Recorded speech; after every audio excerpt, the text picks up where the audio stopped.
11ویں صدی عیسوی 11th century کے آغاز میں قاہرہ کے سرکاری پاگل خانے میں بند ایک شخص کا زیادہ تر وقت کمرے کی دیواروں پر عجیب و غریب آڑی ترچھی لکیریں کھینچتے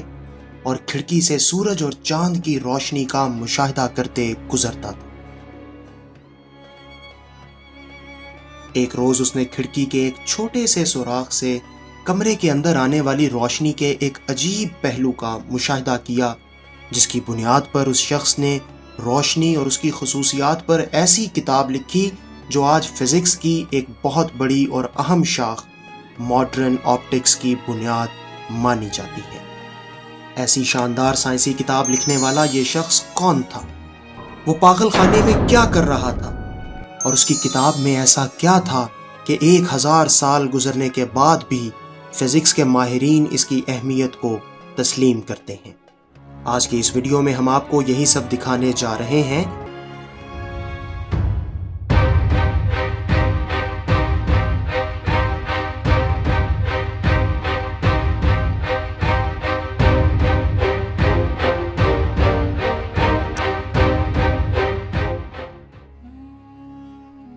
قاہرہ کے پاگل خانے میں قید یہ شخص دنیائے طبیعیات یعنی فزکس کا عظیم ترین سائنسدان ابن الہیثم تھا، جسے آج مغربی دنیا الہیزن کے نام سے جانتی ہے۔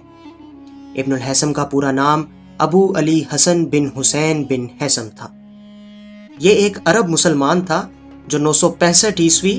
965 میں عراق کے شہر بصرہ میں پیدا ہوا۔ عراق ان دنوں عباسی خلافت کا حصہ تھا، مگر عملی طور پر اقتدار آل بویح یعنی بویتس کے پاس تھا، جو نائب السلطنت کی حیثیت رکھتے تھے۔ ابن الہیثم نے بنیادی تعلیم بصرہ ہی میں حاصل کی اور پھر ایک سرکاری دفتر میں ملازمت کرنے لگا۔ اسے ملازمت میں بالکل بھی دلچسپی نہ تھی اور وہ اپنا زیادہ تر وقت طب، ریاضی، طبیعیات یعنی فزکس اور علم فلکیات یعنی ایسٹرونومی کے مطالعے میں گزارتا تھا۔ رفتہ رفتہ اس نے ان علوم میں اتنی مہارت حاصل کر لی کہ اس کے علم کی شہرت بصرہ سے نکل کر پورے عراق میں پھیل گئی، حتیٰ کہ مصر کے چھٹے فاطمی خلیفہ الحاکم بامر اللہ کے کانوں تک بھی ابن الہیثم کے علم کا شہرہ پہنچ گیا۔ مصر ایک زرخیز ملک تھا جس کی زراعت کا انحصار دریائے نیل پر تھا، جس کے پانی سے سیراب ہو کر مصر کی زمینیں سونا اگلتی تھیں، لیکن موسم گرما میں کبھی نیل خشک ہو جاتا تھا جس سے زراعت کو سخت نقصان پہنچتا، جبکہ موسم برسات میں بعض اوقات نیل میں اس قدر شدید سیلاب آ جاتا جو زراعت کے ساتھ عوام کے جان و مال بھی برباد کر دیتا۔ ابن الہیثم نے دریائے نیل کے پانی کو کنٹرول کرنے کے لیے ایک منصوبے کا خاکہ بنایا اور اسے فاطمی خلیفہ کی خدمت میں بھیج دیا۔ منصوبہ یہ تھا کہ اسوان کے مقام پر دریائے نیل پر 3 طرف بند باندھ کر ایک ڈیم بنایا جائے تاکہ برسات میں اضافی پانی کو ذخیرہ کر لیا جائے اور خشک سالی کے موسم میں اس پانی کو استعمال میں لایا جائے۔ فاطمی خلیفہ الحاکم بامر اللہ نے جب اس منصوبے کا مطالعہ کیا تو وہ ابن الہیثم کی قابلیت کا معترف ہو گیا اور اس نے اس منصوبے کو عملی جامہ پہنانے کے لیے ابن الہیثم کی صلاحیتوں سے فائدہ اٹھانے کا فیصلہ کیا، لیکن فاطمی حکمرانوں اور آل بویح کے درمیان چپکلش کے باعث ابن الہیثم کو کھلی دعوت نہیں بھیجی جا سکتی تھی، لہٰذا فاطمی خلیفہ نے اپنے ایک بااعتماد ملازم کو خفیہ طور پر بصرہ بھیجا۔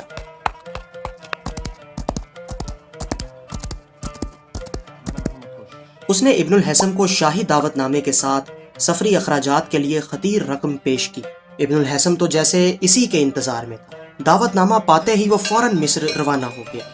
جب وہ مصر کے دارالحکومت قاہرہ پہنچا تو خلیفہ الحاکم بامر اللہ نے اس کی خوب عزت افزائی کی اور اسے اسوان کے مقام پر ڈیم بنانے کے لیے کثیر رقم اور مزدوروں کا عملہ فراہم کر دیا۔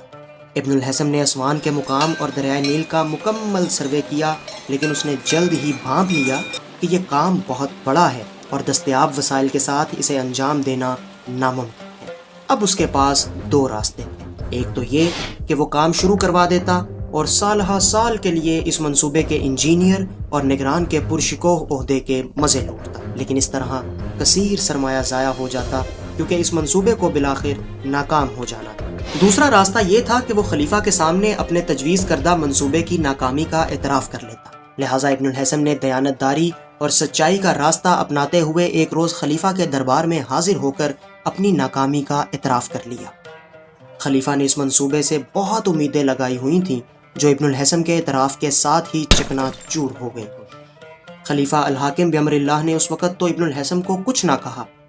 لیکن وہ جانتا تھا کہ خلیفہ علم دوست ہونے کے باوجود سخت مزاج رکھتا ہے اور بعض اوقات تو معمولی سی خطا پر بھی لوگوں کی گردنیں اتروا دیتا ہے۔ لہٰذا ابن الحسم نے اپنی عافیت اسی میں جانی کہ وہ پاگل بن جائے۔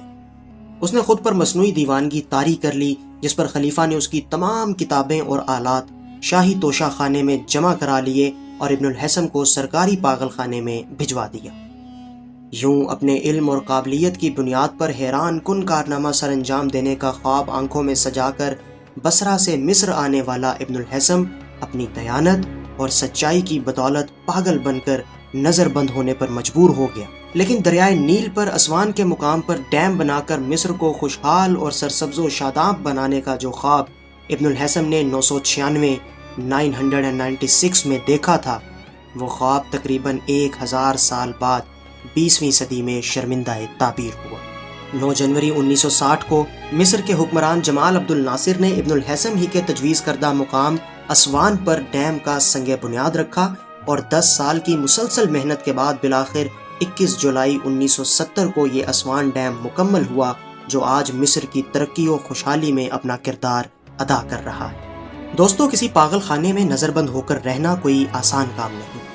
لیکن ابن الحسم نے ہمت نہ ہاری اور وہ پاگل خانے میں اپنے شب و روز غور و فکر میں بسر کرنے لگا، اور اسی غور و فکر کی بدولت اس نے 1011 سے 1021 عیسوی کے دوران 7 جلدوں پر مشتمل ایک ایسی سائنسی کتاب لکھی جو آنے والی صدیوں میں روشنی، اس کے اصولوں اور انسانی آنکھ کے حوالے سے سائنسی تحقیقات کی بنیاد بنی۔